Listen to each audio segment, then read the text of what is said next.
Chapter 27. Understanding Material Nature. The personality of Godhead, Kapila, continued.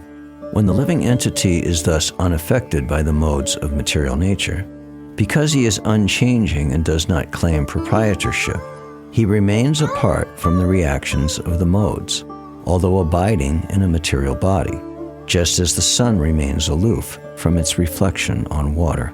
When the soul is under the spell of material nature and false ego, identifying his body as the self, he becomes absorbed in material activities, and by the influence of false ego, he thinks that he is the proprietor of everything.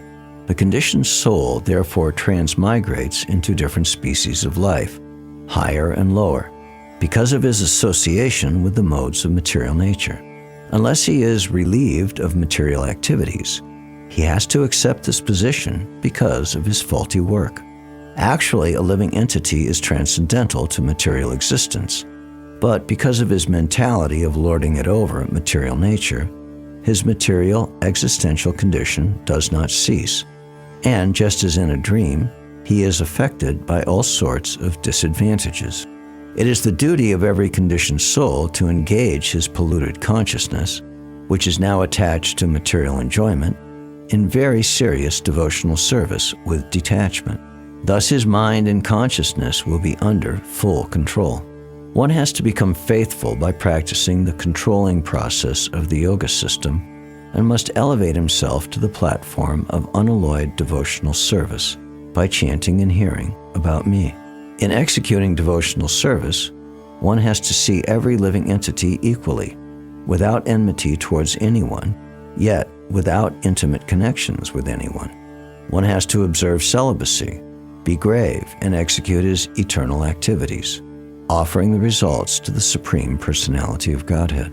For his income, a devotee should be satisfied with what he earns without great difficulty. He should not eat more than what is necessary. He should live in a secluded place and always be thoughtful, peaceful, friendly, compassionate, and self-realized. One's seeing power should be increased through knowledge of spirit and matter, and one should not unnecessarily identify himself with the body and thus become attracted by bodily relationships. One should be situated in the transcendental position, beyond the stages of material consciousness, and should be aloof from all other conceptions of life. Thus, realizing freedom from false ego, one should see his own self, just as he sees the sun in the sky. A liberated soul realizes the absolute personality of Godhead, who is transcendental and who is manifest as a reflection even in the false ego. He is the support of the material cause, and he enters into everything. He is absolute, one without a second, and he is the eyes of the illusory energy. The presence of the Supreme Lord can be realized just as the sun is realized first as a reflection on water, and again as a second reflection on the wall of a room, although the sun itself is situated in the sky. The self-realized soul is thus reflected first in the threefold ego, and then in the body, senses, and mind. Although a devotee appears to be merged in the five material elements, the objects of material enjoyment, the material senses and material mind and intelligence, he is understood to be awake and to be freed from the false ego. The living entity can vividly feel his existence as the seer, but because of the disappearance of the ego during the state of deep sleep, he falsely takes himself to be lost, like a man who has lost his fortune and feels distressed, thinking himself to be lost. When, by mature understanding, one can realize his individuality, then the situation he accepts under false ego becomes manifest to him. Sri Devahuti inquired, "My dear Brahman, does material nature ever give release to the spirit soul? Since one is attracted to the other eternally, how is their separation possible? As there is no separate existence of the earth and its aroma, or of water and its taste, there cannot be any separate existence of intelligence and consciousness. Hence, even though he is the passive performer of all activities, how can there be freedom for the soul as long as material nature acts on him and binds him? Even if the great fear of bondage is avoided by mental speculation and inquiry into the fundamental principles, it may still appear again, since its cause has not ceased. The Supreme Personality of Godhead said, "One can get liberation by seriously discharging devotional service unto me, and thereby hearing for a long time about me or from me. By thus executing one's prescribed duties, there will be no reaction, and one will be freed from the contamination of matter." This devotional service has to be performed strongly in perfect knowledge and with transcendental vision. One must be strongly renounced and must engage in austerity and perform mystic yoga in order to be firmly fixed in self-absorption. The influence of material nature has covered the living entity, and thus it is as if the living entity were always in a blazing fire. But by the process of seriously discharging devotional service, this influence can be removed, just as wooden sticks which cause a fire are themselves consumed by it. By discovering the faultiness of his desiring to lord it over material nature, and by therefore giving it up, the living entity becomes independent and stands in his own glory. In the dreaming state, one's consciousness is almost covered, and one sees many inauspicious things. But when he is awakened and fully conscious, such inauspicious things cannot bewilder him. The influence of material nature cannot harm an enlightened soul, even though he engages in material activities, because he knows the truth of the Absolute, and his mind is fixed on the Supreme Personality of Godhead. When a person thus engages in devotional service and self-realization for many, many years and births, he becomes completely reluctant to enjoy any one of the material planets, even up to the highest planet, which is known as Brahmaloka. He becomes fully developed in consciousness. My devotee actually becomes self-realized by my unlimited causeless mercy, and thus, when freed from all doubts, he steadily progresses towards his destined abode, which is directly under the protection of my spiritual energy of unadulterated bliss. That is the ultimate perfectional goal of the living entity. After giving up the present material body, the mystic devotee goes to that transcendental abode and never comes back. When a perfect yogi's attention is no longer attracted to the byproducts of mystic powers, which are manifestations of the external energy, his progress towards me becomes unlimited, and thus the power of death cannot overcome him. Chapter 28. Kapila's Instructions on the Execution of Devotional Service.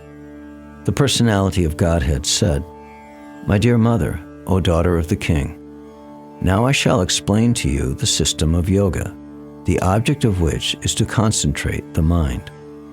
By practicing this system, one can become joyful and progressively advance towards the path of the Absolute Truth. One should execute his prescribed duties to the best of his ability and avoid performing duties not allotted to him.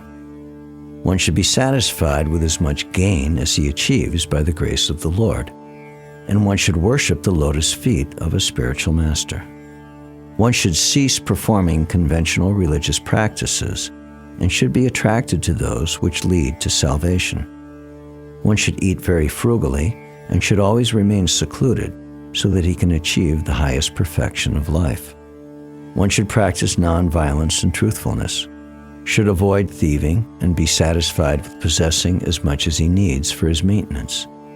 He should abstain from sex life, perform austerity, be clean, study the Vedas, and worship the supreme form of the Supreme Personality of Godhead. One must observe silence, acquire steadiness by practicing different yogic postures, control the breathing of the vital air, withdraw the senses from sense objects, and thus concentrate the mind on the heart. Fixing the vital air and the mind in one of the 6 circles of vital air circulation within the body, thus concentrating one's mind on the transcendental pastimes of the Supreme Personality of Godhead, is called samadhi or samadhana of the mind. By these processes, or any other true process, one must control the contaminated, unbridled mind, which is always attracted by material enjoyment, and thus fix himself in thought of the Supreme Personality of Godhead. After controlling one's mind and sitting postures, one should spread a seat in a secluded and sanctified place. Sit there in an easy posture, keeping the body erect, and practice breath control. The yogi should clear the passage of vital air by breathing in the following manner.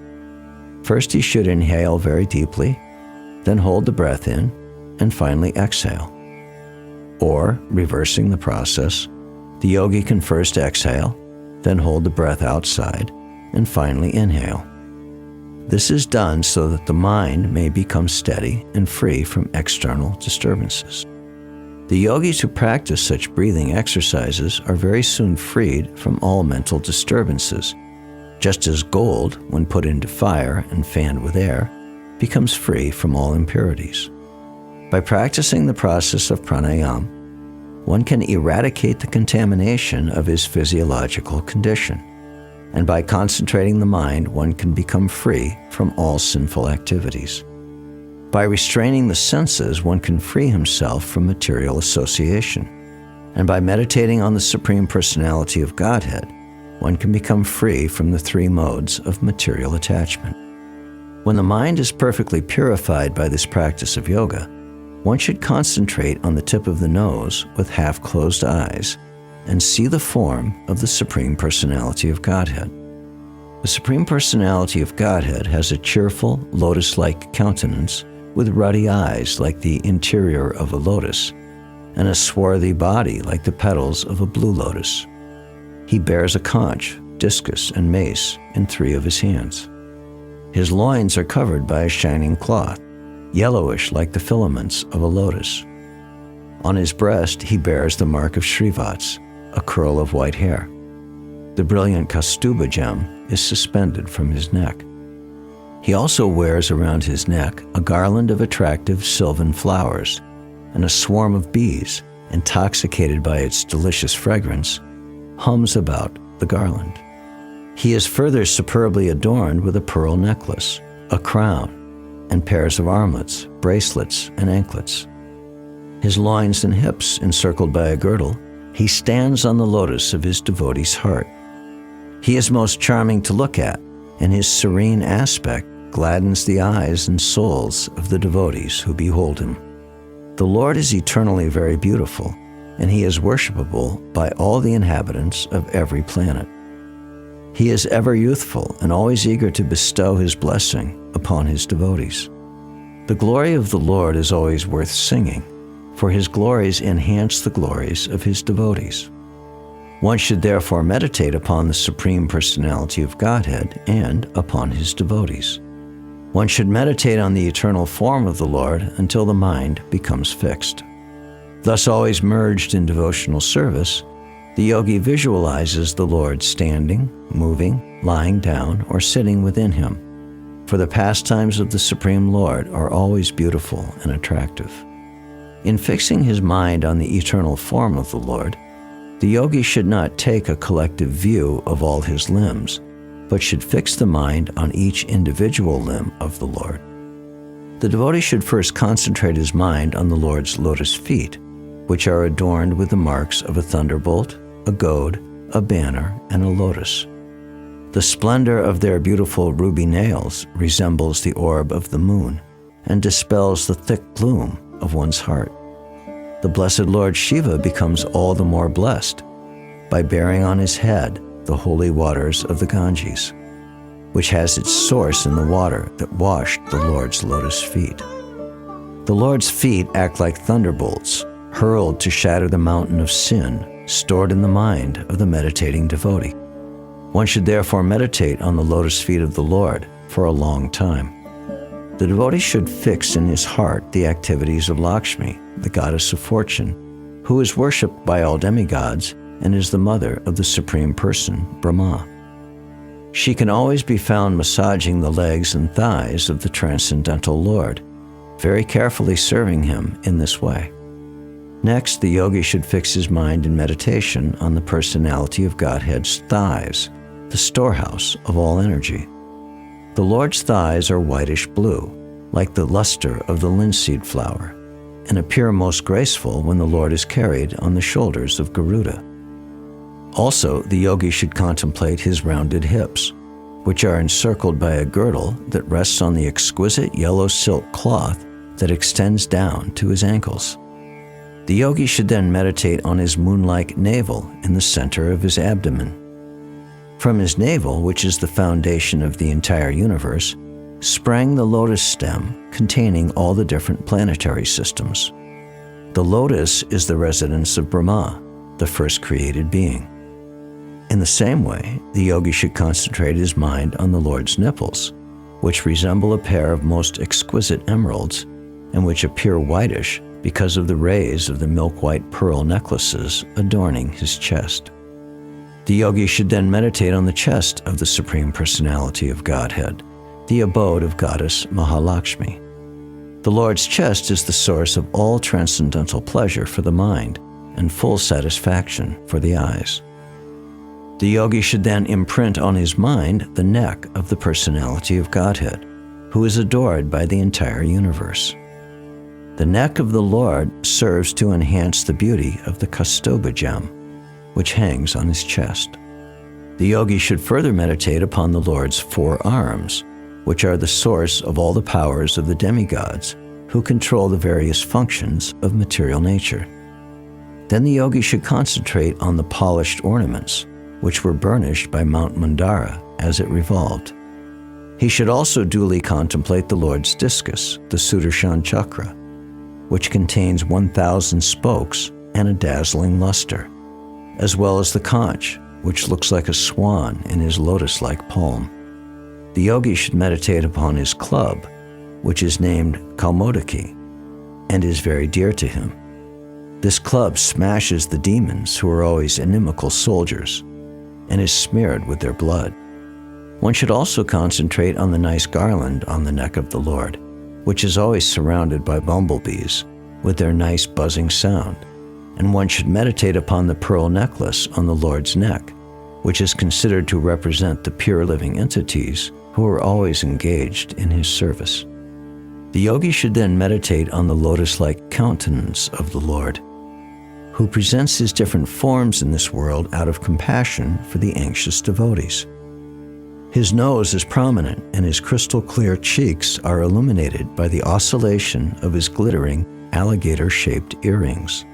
The yogi then meditates upon the beautiful face of the Lord, which is adorned with curly hair and decorated by lotus-like eyes and dancing eyebrows.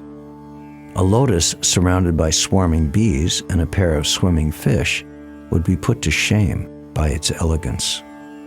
The yogis should contemplate with full devotion the compassionate glances frequently cast by the Lord's eyes, for they soothe the most fearful threefold agonies of his devotees. His glances, accompanied by loving smiles, are full of abundant grace. A yogi should similarly meditate on the most benevolent smile of Lord Sri Hari, a smile which, for all those who bow to him, dries away the ocean of tears caused by intense grief. The yogi should also meditate on the Lord's arched eyebrows, which are manifested by his internal potency in order to charm the sex god for the good of the sages. With devotion steeped in love and affection, the yogi should meditate within the core of his heart upon the laughter of Lord Vishnu. The laughter of Vishnu is so captivating that it can be easily meditated upon. When the Supreme Lord is laughing, one can see his small teeth, which resemble jasmine buds rendered rosy by the splendor of his lips. Once devoting his mind to this, the yogi should no longer desire to see anything else. By following this course, the yogi gradually develops pure love for the Supreme Personality of Godhead, Hari. In the course of his progress in devotional service, the hairs on his body stand erect through excessive joy, and he is constantly bathed in a stream of tears occasioned by intense love. Gradually, even the mind, which he used as a means to attract the Lord, as one attracts a fish to a hook, withdraws from material activity. When the mind is thus completely freed from all material contamination and detached from material objectives, It is just like the flame of a lamp. At that time, the mind is actually dovetailed with that of the Supreme Lord and is experienced as one with Him because it is freed from the interactive flow of the material qualities. Thus, situated in the highest transcendental stage, the mind ceases from all material reaction and becomes situated in its own glory, transcendental to all material conceptions of happiness and distress. At that time, the yogi realizes the truth of his relationship with the Supreme Personality of Godhead. He discovers that pleasure and pain, as well as their interactions, which he attributed to his own self, are actually due to the false ego, which is a product of ignorance. Because he has achieved his real identity, the perfectly realized soul has no conception of how the material body is moving or acting, just as an intoxicated person cannot understand whether or not he has clothing on his body. The body of such a liberated yogi, along with the senses, is taken charge of by the Supreme Personality of Godhead, and it functions until its destined activities are finished. The liberated devotee, being awake to his constitutional position, and thus situated in samadhi, the highest perfectional stage of yoga, does not accept the byproducts of the material body as his own. Thus, he considers his bodily activities to be like the activities of a body in a dream. Because of great affection for family and wealth, one accepts a son and some money as his own, and due to affection for the material body, one thinks that it is his. But actually, as one can understand that his family and wealth are different from him, the liberated soul can understand that he and his body are not the same. The blazing fire is different from the flames, from the sparks, and from the smoke, although all are intimately connected because they are born from the same blazing wood. The Supreme Personality of Godhead, who is known as Param Brahma, is the seer.